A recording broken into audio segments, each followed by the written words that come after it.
देखिए, पुलिस के पास 22 अप्रैल को एक जानकारी प्राप्त हुई। डायल 112 पे इन्फॉर्मेशन आई कि एक महिला की डेड बॉडी सब्जी मंडी बल्लभगढ़ में के बारे में इन्फॉर्मेशन आई। जिस संबंध में मौके के ऊपर पुलिस जो कंसर्न पुलिस स्टेशन की टीम थी बल्लभगढ़ की, उन्होंने जाके मौका संभाला और जो डेड बॉडी थी उसको पोस्टमार्टम के लिए फिर बाद में भेजा गया। पोस्टमार्टम के दौरान जो चीज़ें मेडिकल जानकारी के थ्रू सामने आई, उसमें पता चला कि आंतरिक चोटों के चलते जो महिला का है वो मर्डर करा गया है। उस संबंध में मर्डर के धाराओं के तहत केस रजिस्टर्ड करा गया बल्लभगढ़ सिटी पुलिस स्टेशन के अंदर, और उसी के ऊपर हमारे कमिश्नर पुलिस श्री सत्येंद्र गुप्ता साहब ने टीमों का गठन करा और जो डीसीपी क्राइम है राजेश मोहन, उनके मार्गदर्शन दिशा निर्देश पर टीमों ने काम करना शुरू करा क्राइम ब्रांच की, और महिला की उस दौरान पहचान करी गई। महिला की पहचान जो उसके बारे में पता चला कि फिरोज़ा है, लगभग 40 से 45 वर्षीय फिरोज़ा उर्फ आरती।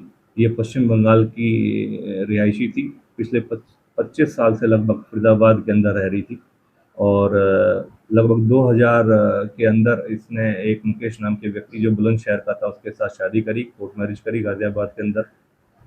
काफ़ी साल उसके साथ रहने के बाद लगभग 14-15 साल से फिर ये उससे अलग हो गई और उसके बाद ये एक सन्नी नाम के शख्स के साथ जो यहाँ फरीदाबाद का लोकल था उसी के साथ टच में रही और उसके साथ इसके संबंध रहे।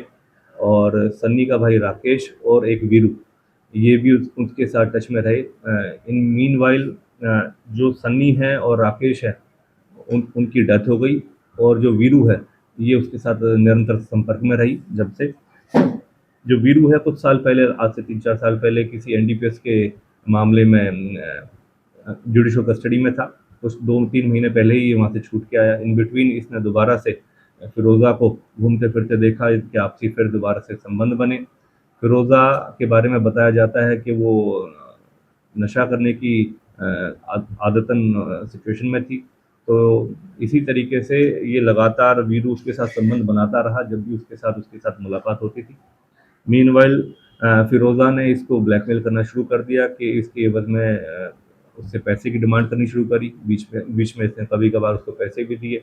लेकिन जिस तरीके से 21-22 तारीख के आसपास इसने दोबारा से फिरोज़ा को देखा और फिर सब्ज़ी मंडी के आसपास दोबारा से दोनों ने मिलके ड्रिंक करा, नशा करा। उसके बाद फिरोज़ा ने दोबारा से इससे पैसे की डिमांड करी, तो उसके चलते बार-बार निरंतर इस चीज़ से तंग होकर इसने उससे दोबारा संबंध बनाने की कोशिश भी करी उस दौरान, और जिसके चलते फिर जब गुस्से में आके इसने इस एक वहीं मौके पे पड़ी हुई ईंट से जो फिरोज़ा के ऊपर वार करा, जिसमें काफ़ी आंतरिक चोटों के चलते उसकी मौके पर ही मृत्यु हो गई।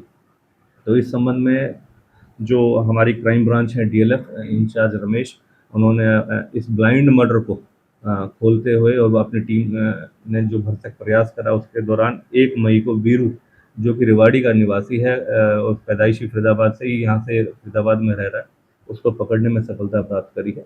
और पूछताछ के दौरान ये सभी घटनाक्रम जो मैंने आपको बताया विस्तृत तौर पर ये सामने आया और उसको पकड़ के अब जुडिशल कस्टडी में भेजा जाएगा, रिमांड लिया जा रहा है। और भी जानकारी ली जा रही है कि अन्यथा कोई और संलिप्त है तो उसके बारे में जानकारी ली जाएगी।